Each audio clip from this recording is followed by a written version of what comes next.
गलत है। और जब वो अपनी खून पसीने की कमाई का दाम मांगता है तो ये सरकार उसके रास्ते में कीलें बिछाती है, उसे गोलियों से लूलुआन करती है। और एक गरीब किसान की बेटी होने के नाते मैं इस मंच से उन किसानों को अपना समर्थन पेश करती हूँ और उन संघी नफरती चिंटुओं से कहना चाहती हूँ जो सुबह 5 मिनट उठकर गमले में पानी देते हैं, जिन्होंने कभी खेती नहीं की, वो हम खेतीहर समाज को सिखाते हैं कि कौन असली किसान है और कौन नकली किसान है। अरे जिनकी 7 पुश्तों ने हल की मूठ नहीं पकड़ी, वो क्या हमें बताएंगे कि कौन असली किसान है और कौन नकली किसान है। दोस्तों, आज मणिपुर के अंदर हमारी महिलाओं के साथ जो हैवानियत, जो बर्बरता की जा रही है, वह नाकाबिले बर्दाश्त है। जिस तरह से गोलियों के दम पर, बंदूक के दम पर उनकी अस्मिता के साथ खिलवाड़ किया जा रहा है और हमारे देश का निकम्मा प्रधानमंत्री, वो निकम्मा गृह मंत्री अपनी आंखों पर पट्टी बांधकर इलेक्टोरल बॉन्ड के जरिए डील करने में बिजी है। वो कहता है साथी कि तुम मुझे चंदा दो, मैं तुम्हें धंधा दूंगा। तो ये निकम्मापन नहीं चलेगा। मैं अपनी कैंपस की महिलाओं से कहना चाहती हूँ कि बीएचयू के अंदर जहाँ से मैंने ग्रेजुएशन किया है, इन्हीं संघी गुंडों ने, इन्हीं संघी रेपिस्टों ने, आईआईटी के इन संघी गुंडों ने उस आईआईटी की महिला का गैंगरेप किया था।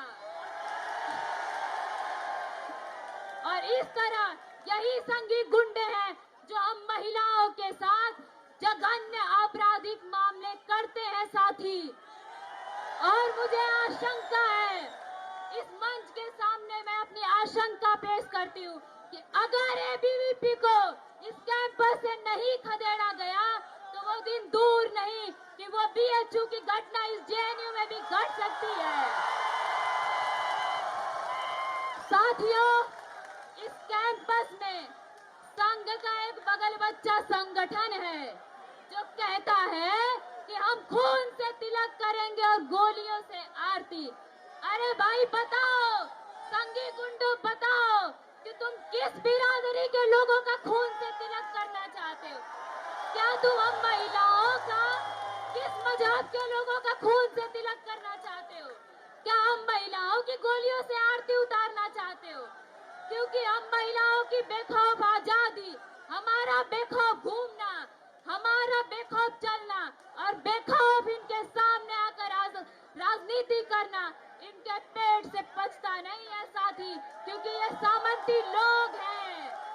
अरे ये तो उस मनु के चेले हैं जिस मनु ने कहा था कि महिलाओं को घर के अंदर बंद करके रखना चाहिए। बैठ जाऊंगा मैं, कोई बात नहीं, कुर्सी तभी लेके बैठा था। साथियों, जिस तरीके से इस कैंपस में पीएचडी में जेंडर डिप्रिवेशन पॉइंट खत्म करके लगातार इस कैंपस में महिलाओं की आबादी को कम किया जा रहा है, ये चाहते हैं कि महिलाएं जो थोड़ी सी बची है कैंपस में वो इस कैंपस को छोड़कर चली जाएं, लेकिन हम ऐसा नहीं होने देना चाहेंगे।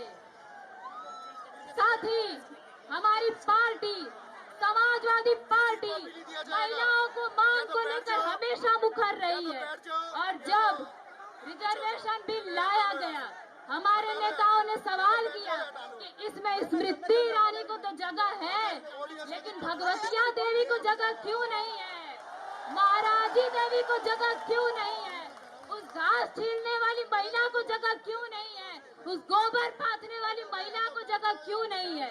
और जब उन महिलाओं को जगह नहीं होगी तो ऐसा कोई कानून, ऐसा कोई बिल हम पारित नहीं होने देंगे साथी। और हम जब भी ऐसा कोई कानून आएगा उसका पुरजोर विरोध करेंगे। बोलो ना आप अपने मेंबर साथियों, उसको बोल रहा हूँ ना, इस अच्छे से मेरे कैंपस को में बोल रही है। हिंसा अभी के रिकॉर्ड साथ करना साथ चाहूंगा। 50 सालों से अभी बहुजन चलिए ना, प्रतिभाओं का रिकॉर्ड होती साइड हो गई, कत्लेआम तो आप जारी बोलो। है। वाइबा के अंदर बैठकर ये द्रोणाचारी प्रोफेसर हम बहुजनों का अंगूठा काट रहे हैं।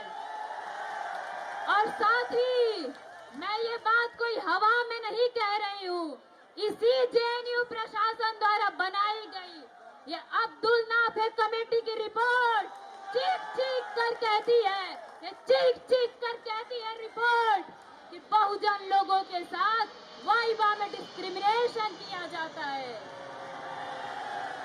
बताइए साथी, ऐसे में हम पीडीए के लोगों का, पिछड़ा, दलित, आदिवासी, अल्पसंख्यक महिलाओं का पीएचडी कौन कराएगा? कौन दाखिला लेगा हमारा साथी?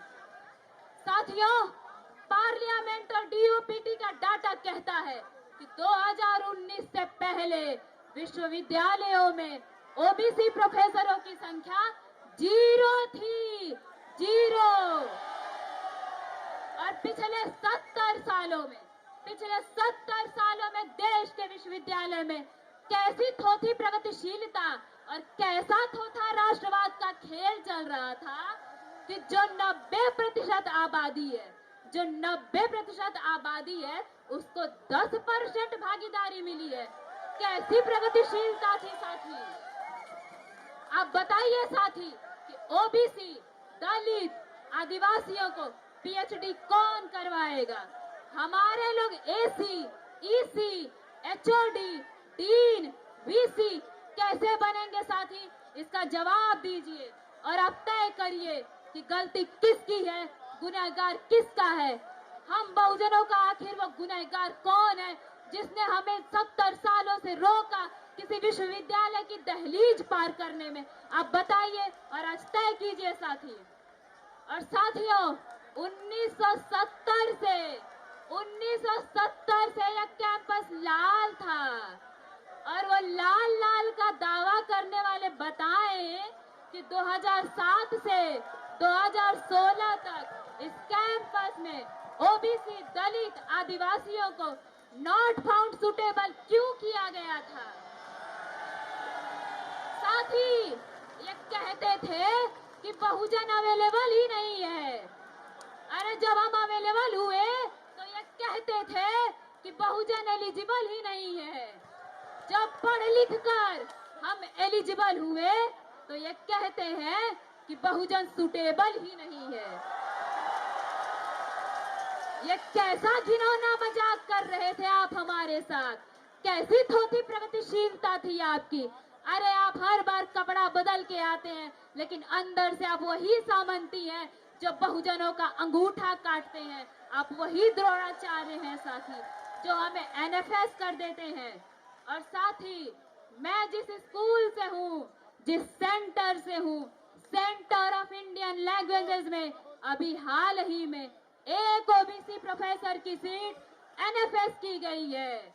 और बड़े शर्म की बात है, बड़े शर्म की बात है साथी कि इंटरव्यू देने में जेएनयू का पीएचडी होल्डर शामिल था।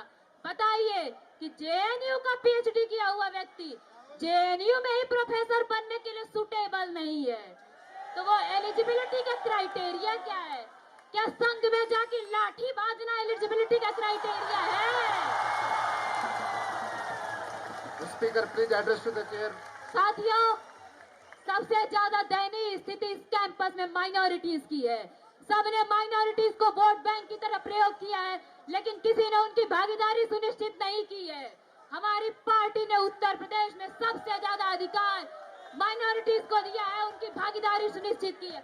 और अपनी पार्टी के नक्शे कदम पर चलते हुए हम इस कैंपस में माइनॉरिटीज के लिए इस मंच से माइनॉरिटी रिजर्वेशन और माइनॉरिटी डिप्रोशन पॉइंट की मांग करते हैं। और जो ओबीसी साथी आज डिबेट को सुन रहे हैं, मैं उन्हें बता देना चाहती हूँ कि 2007 में जब मंडल 2 लागू हुआ तो मिनिस्ट्री ने Speaker, please OBC wind up your speech. Your time is over. Hostel बनाने के लिए Speaker, fund please wind up your speech. Your time is over. Speaker, please wind up your speech. Your time is over. Speaker, please wind up your speech. Your time is over. Speaker, please wind up your speech.